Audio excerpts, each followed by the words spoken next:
I hear a lot of people have problems getting prospective clients on their calendars or having conversations with prospective clients. And so I thought it'd be super valuable to share. I call these tactics to fill your sales calendar, right? And look, for a long time, I got very confused between strategy and tactics. So strategy is kind of the big picture of what you're trying to accomplish. And then the tactic are the ways you do it. So these are the hands-on things you can do to get it done. Introducing the Vixen Voice, a podcast for ambitious women entrepreneurs ready to move into their feminine essence, live their truth, and unlock their full potential. I'm your host, April Roberts, and each week I'll be interviewing inspiring women who decided to take a leap of faith to pursue their dream. Women who believe that they were born for something bigger.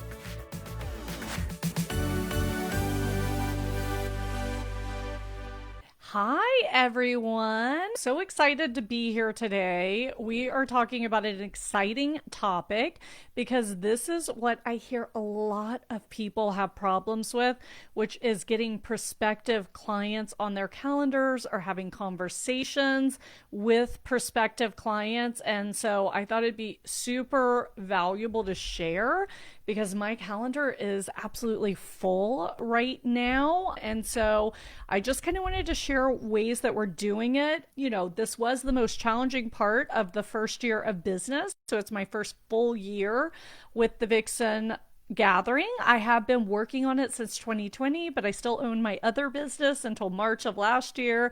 And I had to continue to support them until about June or July of last year. So really, this is like full on 1 year in, and we've kind of finally cracked the code on keeping that steady stream of prospective clients coming in. And I know it's a challenge for a lot of people. And also there's a lot of bro marketing out there, right? And so anytime you're talking to someone about helping you with marketing, you want to have this conversation. Like, how do you want to show up? What kind of energy do you want to portray? What's your purpose? And you really want to make sure they're aligned with that. And, you know, right now it's magical. All of our strategic partners are really aligned with all of that for us at the Vixen Gathering. And I had honestly gotten to a point where I said, I'm only hiring women to help us because we're serving women. I want to stay in the feminine energy a little bit more. As you know, if you've heard me talk, we need to balance the feminine and the masculine, but everything else is so masculine energy that I want room for the feminine. And that's really important in everything we do. And so I will share one of our strategic partners, actually two of them now are men, but they're men I know and they get it. They're like, you know, I'm like, this language has to be tweaked. And they're like, okay, get it.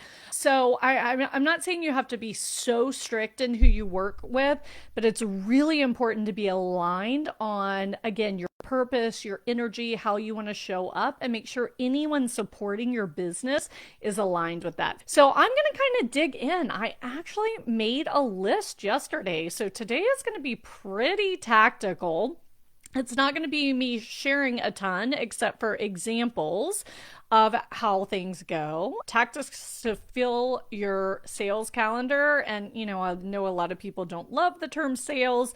I believe if you don't sell and market, you can't serve people. And I also view the sales process as service. I mean, yesterday I had, a call with a prospective client who's an amazing individual. Like, for many reasons, she wasn't a fit for the program I'm focused on right now. She's actually about to go over 2 million in revenue, and we're kind of focused on helping women get to 1 million. Next year, I'm launching my program for women doing 7 and 8 figures. So, but it was awesome because we totally got along, communicated. We talked about doing a joint venture, and I really just focused on how I could serve her in that moment, even though I knew she wasn't a great fit for what we were talking about. And I flat out told her that, and I shared with her why. And I said, can we find other ways ways to bring value to each other. And it turned out to be an amazing, beautiful call. So when I first started working in the financial field, I actually was the appointment setter for my dad. So I did this work. And I remember reading something. So my dad had a coach for this. So I got to sit in on the coaching sessions. And he said, treat prospecting as an adventure, right? So we really want to reframe our thinking around it. Like, I love thinking of it as an adventure. Like, hey, I'm getting on this call and I have no idea what's going to come up. This is going to be super fun. Now, that may scare some of you. Adventure is one of my core values, right? But also reframing, saying, hey, I'm going to be totally present. I'm going to see how I can bring value. I'm going to see what value might be presented to me in this call. So really just changing your focus instead of saying, hey, I'm going to get on this call and sell something, or I'm going to sign up a new client, right? Those are very masculine energy end goals. So if you shift that, now you want to have a way to do that, but if you shift that, then you change your thinking. So here is what I wrote down, and I call these tactics to fill your sales calendar, right? And look, for a long time, I got very confused between strategy and tactics. So strategy is kind of the big picture of what you're trying to accomplish. So, and then the tactic are the ways you do it. And that might not be the best definition. You might argue with me, but that's kind of how I frame it in my brain to keep it straight. So these are the like hands-on things you can do to get it done, right? So number one thing that I wrote down when I was thinking about this is deliver value and let your clients know that you're open for business. And I also wrote, thank them with money or credits. So it's crazy because right now, part of my sales calendar being full or prospective clients being full is that members of the Vixen Founders Collective want their friends to join us. So they introduce us, then I check and see if the friend would like to have a one-on-one conversation. We do. And then, the majority of them tend to join us. But my clients would not do that if they weren't getting results from my coaching. Does that make sense? So you have to be solid and good at what you do. That's the number one tactic. And over deliver on the value. So I don't know how you view what you do, but you really should have clear in your mind for your confidence what you do and why you do it. So, I, as you may or may not know, I do spiritual healing on the side. So last week I was 4 days in spiritual healing training. Next week I have 6 days of it. And that's why I didn't work all of last week. But anyway, I love our teacher because he said, if I have to do it kicking and screaming, I'm going to get you to heaven, right? Like he is committed to this vision with all of his students. And I think that with my clients, like if you come kicking and screaming, I'm going to drag you to more revenue, more income, more abundance, but also more joy and deeper relationships in your life, right? The ultimate goal is sustainable happiness and joy. And so for me, everything leads to that road. So, I'm going to over deliver because I want my clients to get the results. So I'm very confident in what I deliver to my clients. So anyway, number one, you have to be solid in what you deliver, especially for we women. This is so important because imposter syndrome is rampant with us. So you have to know that you deliver value and you have to resell yourself on the value you deliver every 90 days. So once a quarter, I would even almost calendar a half day resell where you get away from your normal work environment. You go to a coffee shop, better if you can go out of town, and you say, hey, why do I do what I do? And what are the benefits my clients have gotten? This is where you pull up testimonials, reviews, any thank you notes you've received, and you really remind yourself of the difference you're making. And when you own that difference, you cannot be stopped, right? So number one is deliver value and let your clients know that you're open for business. That's an important part, right? Because I know that I have a crazy schedule. Lots of times people don't think I want more clients. So all the time I'm like, hey, our goal is to serve 1 million women, right? Like, we'll find a way to serve them, right? Don't worry about my schedule. Just send them this way. We'll figure it out. So, you want to make sure that your clients, once they know that you deliver value because you're delivering it to them and they're seeing the transformation in their lives, then you want to let them know, hey, I love you. I would love to have more clients like you. And this is really an honest and sincere way to get new clients, because you wouldn't be delivering all this value for your client if you didn't love them, and you would love more clients like them. That's like the ideal client to get. And I really believe in thanking your clients with money or credit. It's like, my clients sometimes tell me they don't want this, and I'm like, no, I told you we're building this collective together. Sometimes like if they're signing up for something else, we'll give them a credit off, or like if they're not, we're sending them cash, right? I think that's really important because it's a solid, tangible way to thank them. And I know people send gifts and different things, but I don't know. I'm just, my clients are all with me to make more money and live a better life. So I'm going to thank them with money. I just think that's important. So just really think through how you're going to thank them when they introduce you, right? And someone becomes a new client. And if people aren't becoming a client, but they're sending you a lot, find another way to thank them, right? Or kind of coach them on what the ideal client is, because maybe they're not sending you ideal clients. Or revisit your sales process to see if you're not delivering enough value to make them a client. But I'm a huge believer in thanking people for helping you. So even if it's your clients and they really want to thank you, they really are doing it for their own selfish purpose. I hate the term selfish, but you know what I mean, self-serving purpose. It doesn't matter. Thank them. So that's number one. Number two, consistently show up on social media.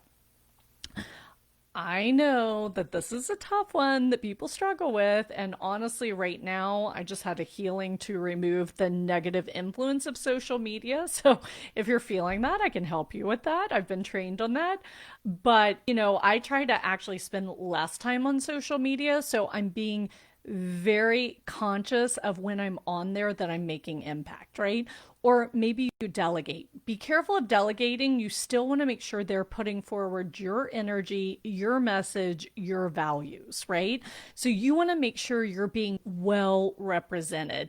But it's important to show up on social media. It's also important to let them miss you. I mean, I've genuinely been calendar slap full with all this travel, etc., the last 2 weeks, and I haven't shown up much. The crazy thing is, then when you post, the algorithm shoots it through the roof, or people are like, oh, yay, April's back, and they engage. So you don't want to let them miss you for too long. Most algorithms, it's 3 days. So, like, if you don't post on your stories for 3 days and then you post, it's going to shoot it up in the algorithm. So that's just a little trick. So do consistently show up on social, but if you're having a moment where you feel you need a break, take 3 days off. Honestly, the last 2 weeks I've been doing the bare minimum on social, and my calendar is still full because I pumped the well before that. So I could take this break, right?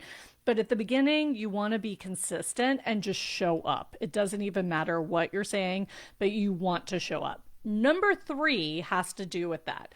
You want to direct message people to form relationships. So I just did this on LinkedIn last night, like randomly got sucked down a rabbit hole responding to people. And I woke up this morning to 3 new appointments on my calendar, right?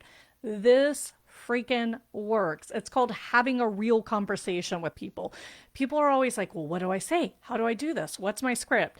You know what? If you're hiring an appointment setter, you need to give them a script to make sure it's your voice or make sure they understand your voice. But if you're doing it, I'm a huge fan of just being natural and having a real conversation. I've gotten clients, I've made friends, I've had strategic partnerships develop, all because I really love someone's content and I saw they loved mine, and I would literally be like, hey, I see you like a lot of my content and I really love yours. Would you like to hop on a quick Zoom and have a coffee chat, a virtual coffee chat? They're going to say yes because they already like you, right? They wouldn't be liking your content if they didn't like you. So, I mean, I've made in the last year, it's a blessing. So I don't, I like to be careful with social media, but I don't want to talk badly about it because I've made so many friends, found so many amazing new clients, had amazing guests on my podcast, all because I did a random message like that, right? Because to me, it feels weird that we're liking each other's posts and we're never talking. Like, that's the natural way to connect with people, right? So eventually I'm just like, hey, in fact, I had a call yesterday with a CPA in Massachusetts because we'd been liking each other's content. And I was like, hey, seems like we really like each other's content. Want to hop on a call and see how we can bring value to each other?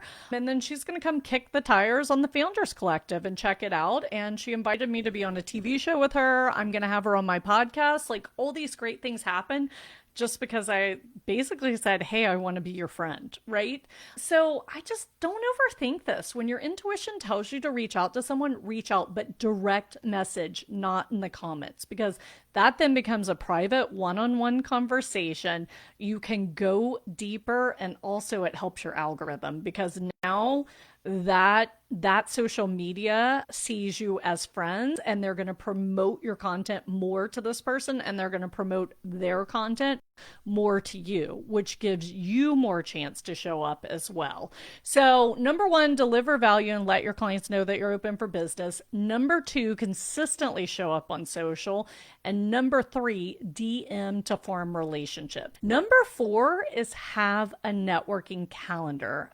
You can say calendar or rhythm, but here's the bottom line. We all intend to network, but if we don't schedule it out, we don't do it. So for example, for me, I try to find 2 events either in Nashville or Houston, because I'm in Houston a lot, a month. That's not too much.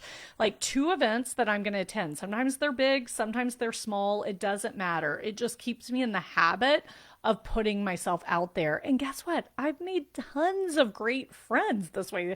In fact, my only friends in Nashville came from these events. So like I haven't lived here that long. So anyway, just kind of have like a target or put it on your calendar. So each month I'll go search for events, and then the ones that draw my attention, I put them on my calendar and I sign up and I pay for them. And that way I'm committed. And so you could even do 1 a month. It doesn't matter. I also like having a networking calendar for reach out. So maybe you want to reach out to 3 people 3 times a week. So it should be a task at the top of your calendar 3 times a week. Maybe you're ambitious and you want to do 5 days a week. I kind of like to start small.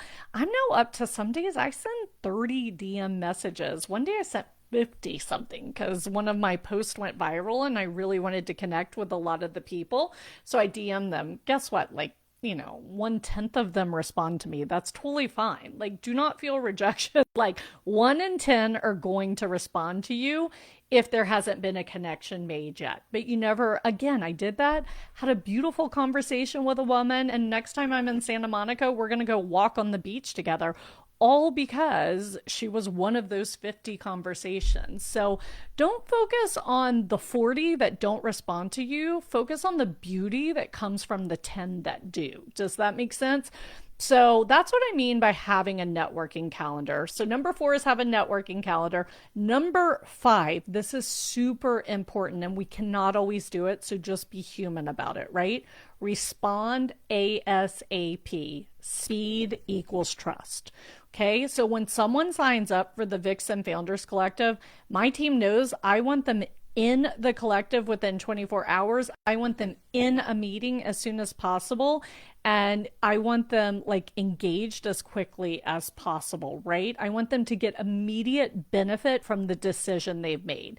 Same thing when I have a networking call or a sales call. I want to send them a summary and deliver something of value as quickly as possible, or if someone reaches out to you, respond as quickly as possible. This does not mean you have to be on social media 24/7.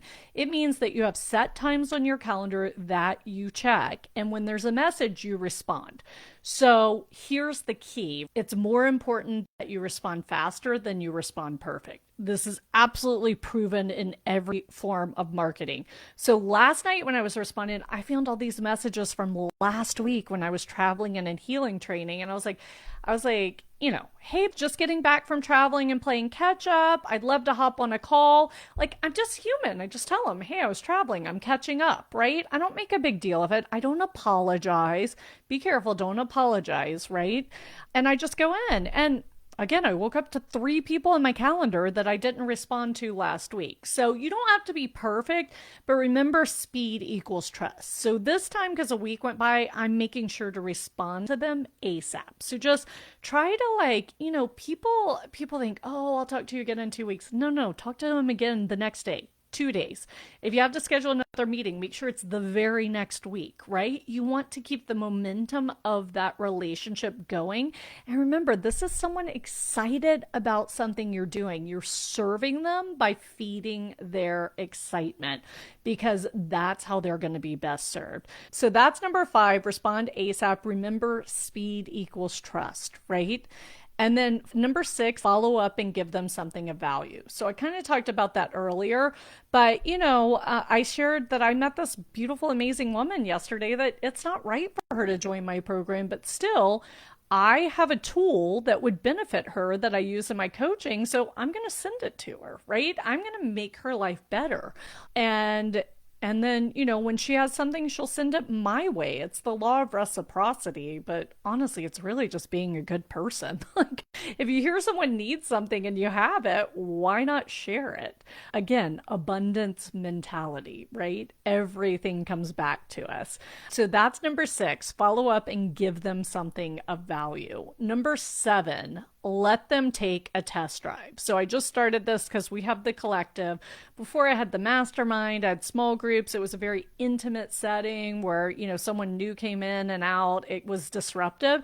So it's so cool because I had 2 people who said, look, I'm really interested. I'd really like to join. My time is very precious right now. So I want to make sure it's a good fit. So I was like, hey, I'll give you access for a week. Join one of our meetings and see if it resonates with you, right? Again, it goes back to number 1. I know there's value on the call. I know they're going to receive value, right? So I can confidently say, hey, come kick the tires and test drive it. It doesn't take extra time for me. I'm not doing another one-on-one with them. So be smart about it. You don't want to maximize your capacity on your calendar and burn yourself out. And, then they can make a good decision if it's right for them or not, right? No skin off my back. At that point, I've done everything I can to show them the value. And if they choose it's just not the right time, awesome, let's stay in touch. And when the time's better, I'd love to have you join. So number 7 is let them take a test drive. Maybe send them one of your webinars that you've recorded. Just kind of think, how could people test drive you? I love sending people to my YouTube channel. I love sending them to this group saying, hey, you're going to get free coaching. And then if it resonates, guess what? They're going to work with you. Okay, you're still giving value. It's really beautiful. Number 8, have raving fans, testimonials, referrals, etc. So this kind of goes back to number 1, but just don't be shy about when a client tells you the value they're getting. That's so awesome. Would you mind making me a quick video or shooting me a note so that I can share that with other women so that I can serve them as well, right? You really just in that moment where they're feeling good, or build it into your webinar. Ask people, what do they love? And make sure they've checked a box that you can share their opinion. But you really want to get this because people are very skeptical right now. So they want to know that other people are getting value from what you're offering.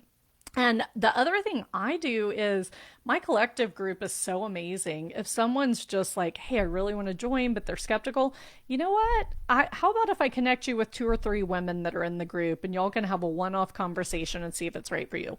I never have someone talk to members of the collective and not sign up, right? And so, again, if you have raving fans, they're happy to do this for you.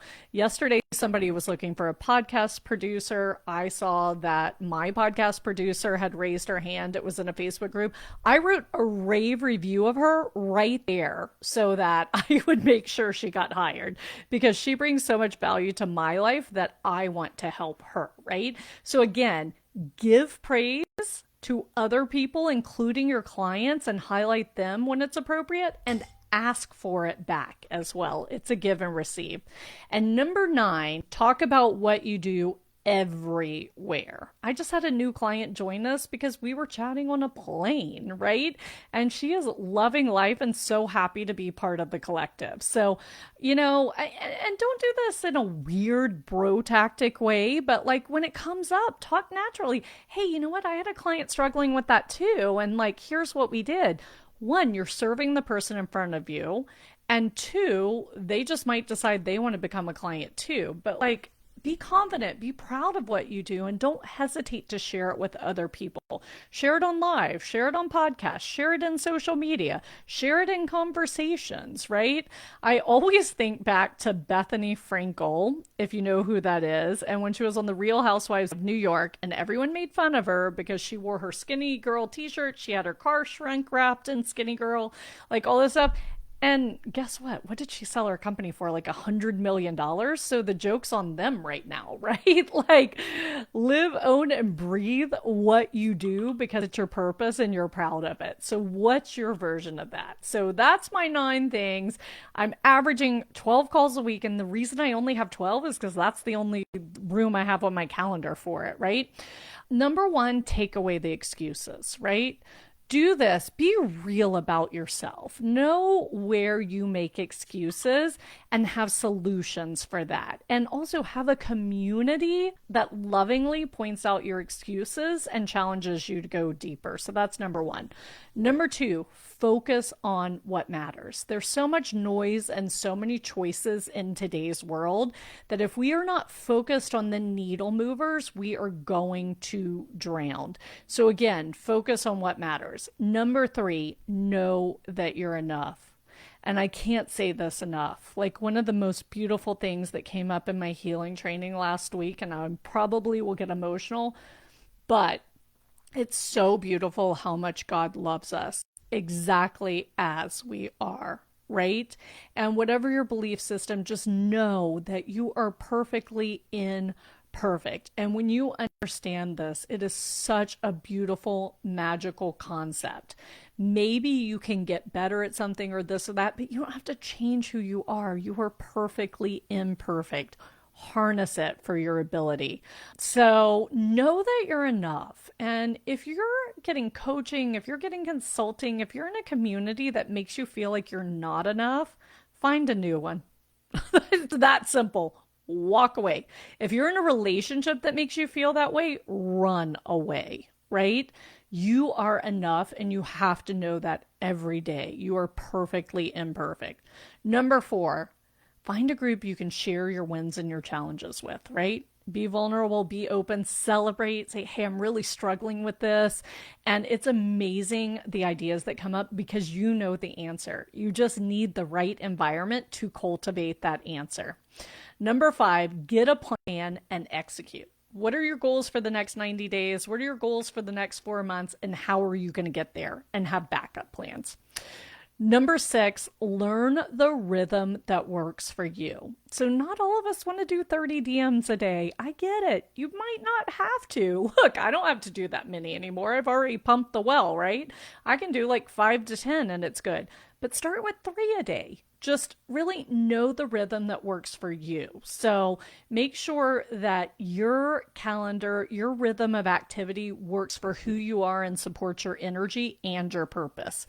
And finally, network with other professionals and potential clients. So how cool is it to be in a group with everyone winning and then you win together? I mean, I want all of my friends and everyone I know to be multimillionaires. Like, that's a freaking cool life. I'm turning 50 in 2 years, and I want to be able to call my group of friends and my group of clients and say, hey, like, let's go to like Milan, or let's go somewhere and celebrate my birthday. And everyone says yes, right? That's a beautiful life. Nothing's wrong with wanting abundance. And if you have questions about any of it, shoot me a DM. Let's go deeper with it. But if all of these 7 points I shared at the end are compelling for you, reach out and let me know that you'd like to kick the tires on the collective. We'd love to have you. We have very few founding member seats left, which is actually a third of what the price is going to be because we've now figured out the final price. So it's a great time to join. It's a kind of a no-brainer for the cost, and we would love to see you there. So just shoot me a message if you're interested to know more, and I will talk to you all soon. And please, please, if you watch this and your calendar fills up, share with me. If you're having trouble filling your calendar, share with me. Let's work out those challenges and celebrate those wins. Have a wonderful day, and I will talk to you soon. Thanks again for listening to the podcast. If you enjoyed today's episode, be sure to hit subscribe so future episodes are automatically downloaded directly to your device. And if you want access to today's show notes, including links to all the resources we mentioned, visit vixengathering.com/podcast. Thanks again for listening, and I'll catch you next week for another episode of The Vixen Voice.